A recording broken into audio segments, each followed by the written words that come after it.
काँग्रेसच्या नेत्यांची नावं सांगत नाही, खाजगीमध्ये मला येऊन भेटतात आणि सांगतात प्रकाशराव तुम्ही तुमचं बघा ना, कशाला इतरांचं बघताय.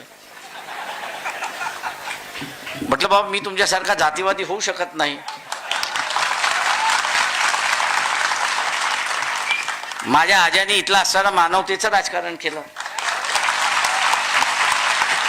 वंचितांची सत्ता आली पाहिजे ही बरोबर आहे, पण या वंचितांच्या सत्तेमध्ये सुद्धा अडचण आहे हेही आपण लक्षात घेतलं पाहिजे. उद्याच्या ह्या वंचिताच्या आघाडीने एका कुंभाराला उमेदवारी दिली तर चर्चा ही होता कामा नये. कुंभाराचं एकच घर असतं, 200-250 गाव आहेत, या 200-250 मतावरती तो कुठून निवडून येणार. ही जर चर्चा सुरुवात झाली तर आपली आघाडी इथेच संपली म्हणून समजा. हे इथेच संपली म्हणून असताना तुम्ही समजा का इथला असताना सुतार म्हणायला लागला मी कुंभारापेक्षा तर लयच मोठा आहे, मी श्रेष्ठ आहे. आता मी त्याला कसं मानू आणि मी त्याला कसं मतदान करू. तेव्हा पहिल्यांदा आपल्यातले सत्तेमध्ये येणारे अडसर मार्ग जे आहेत ते आपण लक्षात घेतले. हे अडसर मार्ग आपण लक्षात घेतला आणि आपण स्वतःहून बदललो आणि सांगितलं नाही माझ्या वरती कोण नाही, माझ्या खाली कोण नाही, आम्ही सगळे समान आहोत, आम्ही बरोबर आहोत. ही माझी त्या दिवशी भूमिका होईल, त्या दिवशी ही त्या असणारा वंचित आघाडीची सत्ता असेल. मला अनेक जण म्हणतात तुम्ही असं हे 50 जागा ओबीसी मधला अति मागासलेला किंवा मायक्रोस्कोपिक या तर तुम्ही आताच हारलात.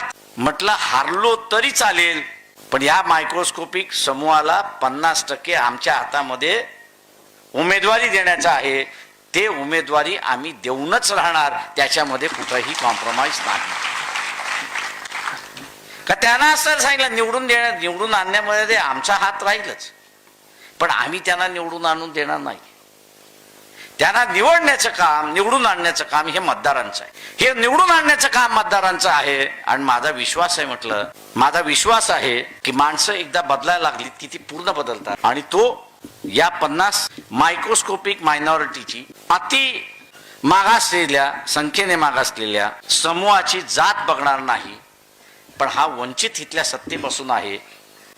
याचं वंचितपणा आम्हाला घालवायचा आहे, याला सत्तेमध्ये बसवायचं आहे आणि सामान्य माणूस त्याला सत्तेमध्ये बसवल्याशिवाय राहणार नाही. म्हटलं हा माझा असणारा ठाम विश्वास आहे.